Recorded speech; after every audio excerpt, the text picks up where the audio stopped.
An overflowing blessings we have one for our daily verse. We are now at Leviticus chapter 7 in verse 15 up to verse 18. When you offer an animal to ask a blessing from me or to thank me, the meat belongs to you. It must be eaten the same day. It's different with the sacrifices you offer when you make me a promise or voluntarily give me something.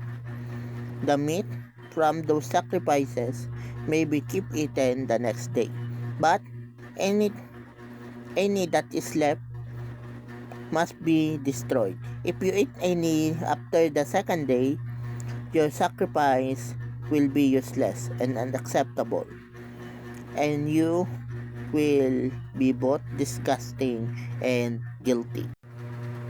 So in the first part, the Lord is asking them to offer bread.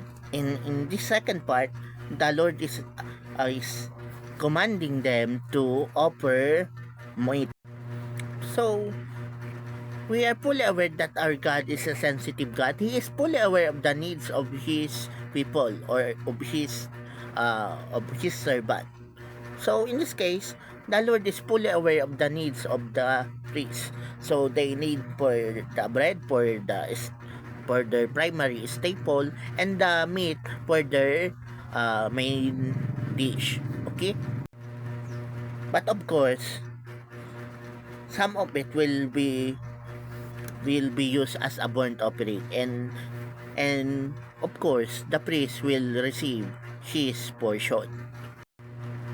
So you see, in the Old Testament, not all are farmers. Some are shepherds. Okay? So they do have their own herd of animals. So God give them the command to offer meat.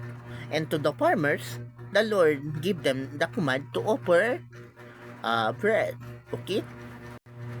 So God is fully aware of the social status of His children. And yes, even now, God is fully aware of your social status. God is fully aware of your capability to give. So yes, we are now in the New Testament, right? We no longer practice the burnt offering, the sin offering, and anything else. But we still practice offering, though in monetary value, okay? So we do it through money or through our finances.